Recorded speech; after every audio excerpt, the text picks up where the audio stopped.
ಇನ್ನು ದೆಹಲಿಯಲ್ಲಿ ಸಂಸದ ಗೋವಿಂದ ಕಾರಜೋಳ ಅವರು ಕೂಡ ಹೇಳಿಕೆಯನ್ನು ಕೊಟ್ಟಿದ್ದಾರೆ. ಕಾಂಗ್ರೆಸ್ ನಾಯಕರು ತುಷ್ಟೀಕರಣ ನೀತಿಯನ್ನು ಬಿಡಬೇಕು. ಕಾಂಗ್ರೆಸ್ ವಿರುದ್ಧ ಸಂಸದ ಗೋವಿಂದ ಕಾರಜೋಳ ಅವರು ಕಿಡಿಕಾರಿದ್ದಾರೆ. ಓಲೈಕೆ ರಾಜಕಾರಣ ಮಾಡಿದ್ರೆ ಕಾಂಗ್ರೆಸ್ ಸರ್ವನಾಶ ಆಗುತ್ತೆ. ಕಾಂಗ್ರೆಸ್ಸಿಗರು ಮತ ಬ್ಯಾಂಕ್ ರಾಜಕಾರಣವನ್ನ ಮಾಡ್ತಾ ಇದೆ. ತಪ್ಪು ಸರಿಪಡಿಸುವ ಕೆಲಸವನ್ನ ಮೋದಿ ಸರ್ಕಾರ ಮಾಡ್ತಾ ಇದೆ ಅಂತ ದೆಹಲಿಯಲ್ಲಿ ಗೋವಿಂದ ಕಾರಜೋಳ ಅವರು ಮಾಧ್ಯಮಗಳ ಜೊತೆಗೆ ಮಾತನಾಡುವಂತಹ ಸಂದರ್ಭದಲ್ಲಿ ಹೇಳಿದ್ದಾರೆ.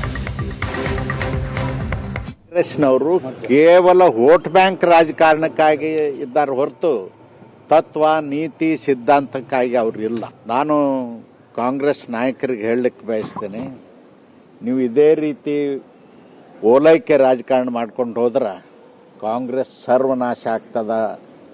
ಅಡ್ರೆಸ್ಸು ಕೂಡ ಇರುವುದಿಲ್ಲ. ಇವತ್ತು ವಕಫ್ ಬಿಲ್ ಬಗ್ಗೆ ಪ್ರತಿಭಟನೆ ಮಾಡ್ತಾರೆ, ವಿರೋಧ ಮಾಡ್ತಾರೆ ಅಂದ್ರೆ ಆ ಬಿಲ್ಲಿನಲ್ಲಿ ಇರ್ತಕ್ಕಂಥ ಅಂಶಗಳನ್ನು ನೋಡ್ಬೇಕಲ್ಲ. ಎಷ್ಟೋ ಜನ ಮುಸಲ್ಮಾನರು ತಮ್ಮ ಜಮೀನು ಉತಾರಿ ತಗೊಂಡು ಬಂದರು. ಮುಸಲ್ಮಾನರ ಜಮೀನು ಕೂಡ ವಕ್ಫ್ ಆಸ್ತಿ ಅಂತಾಗಿದೆ, ಹಿಂದೂಗಳ ಆಸ್ತಿಯೂ ಕೂಡ ವಕ್ಫ್ ಆಸ್ತಿ ಅಂತಾಗಿದೆ. ಇದರ ದುರುಪಯೋಗ ಆಗಬಾರ್ದು ಅನ್ನೋದ್ರ ಬಗ್ಗೆ ಇವತ್ತು ದೇಶದ ಪ್ರಧಾನಮಂತ್ರಿಗಳಾಗಿರ್ತಕ್ಕಂಥ ನರೇಂದ್ರ ಮೋದಿಜಿಯವರು. ಇನ್ನು ವಕ್ಫ್ ದಬ್ಬಾಳಿಕೆ ವಿರುದ್ಧ ಮಾಜಿ ಸಚಿವ ಸಿಟಿ ರವಿ ಆಕ್ರೋಶವನ್ನು ವ್ಯಕ್ತಪಡಿಸಿದ್ದಾರೆ. ಓಲೈಕೆ ರಾಜಕಾರಣಕ್ಕಾಗಿ ಕಾಂಗ್ರೆಸ್ ಸಮಾಜವನ್ನ ಒಡಿತಾ ಇದೆ. ಆಸ್ತಿ ಒಡೆಯುವಂತ ಕೆಲಸವನ್ನ ಮಾಡಿದ್ರೆ ಸುಮ್ಮನಿರೋದಕ್ಕೆ ಸಾಧ್ಯನಾ ಅಂತ ಪ್ರಶ್ನೆ ಮಾಡಿದ್ದಾರೆ ಸಿಟಿ ರವಿ. ಕಂಡ ಆಸ್ತಿಯನ್ನೆಲ್ಲ ಕಬಳಿಸ್ತಕ್ಕಂಥ ಕಾನೂನನ್ನು ತಂದರೆ ಅದನ್ನು ಸಹಿಸ್ಕೊಂಡು ಸುಮ್ಮನಿರ್ಲಿಕ್ಕಾಗತ್ತಾ? ಅದಕ್ಕಾಗಿ ಕೇಂದ್ರ ಸರ್ಕಾರ ಸಂವಿಧಾನಬದ್ಧವಾಗಿ ನ್ಯಾಯೋಚಿತ ರೀತಿಯಲ್ಲಿ ತನ್ನ ಪ್ರಣಾಳಿಕೆಯಲ್ಲಿ ಪ್ರಕಟಿಸಿದಂತೆ ವಕ್ಫ್ ತಿದ್ದುಪಡಿ ಬಿಲ್ಲನ್ನು ತಂದಿದೆ.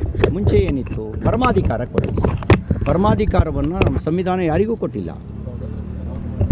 ವಕ್ಫ್ ಒಂದು ಸರಿ ತನ್ನ ಪ್ರಾಪರ್ಟಿಯನ್ನು ಡಿಕ್ಲೇರ್ ಮಾಡಿಕೊಂಡ್ರೆ ನೀವು ವಕ್ಫ್ ಅದಾಲತ್ನಲ್ಲಿ ಪ್ರಶ್ನೆ ಮಾಡಬೇಕೆ ಹೊರತು ನ್ಯಾಯಾಲಯದಲ್ಲಿ ಪ್ರಶ್ನಿಸೋಂಗಿಲ್ಲ ಅನ್ನುವಂಥ ನೀತಿ ಅದು ಸಂವಿಧಾನ ವಿರುದ್ಧವಾಗಿರ್ತಕ್ಕಂಥ ನೀತಿ.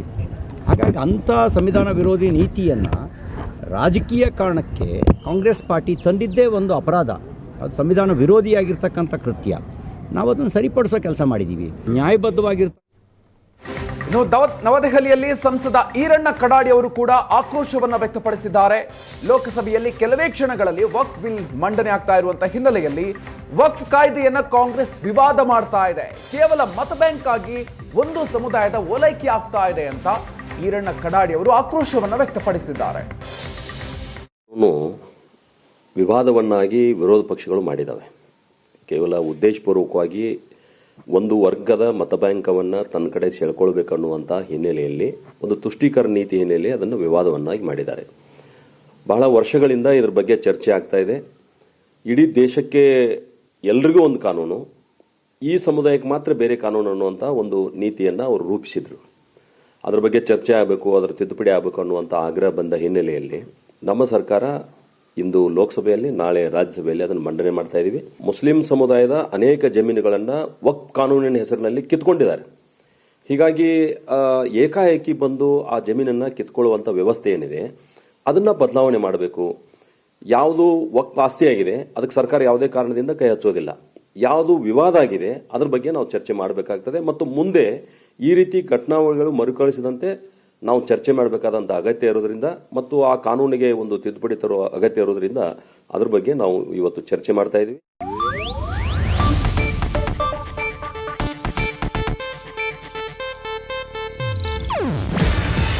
ಇದು ಏಷ್ಯಾನೆಟ್ ನ್ಯೂಸ್ ನೆಟ್ವರ್ಕ್ ಪ್ರಸ್ತುತಿ. ನೀವು ನೋಡ್ತಿದ್ದೀರಾ ಏಷ್ಯಾನೆಟ್ ಸುವರ್ಣ ನ್ಯೂಸ್.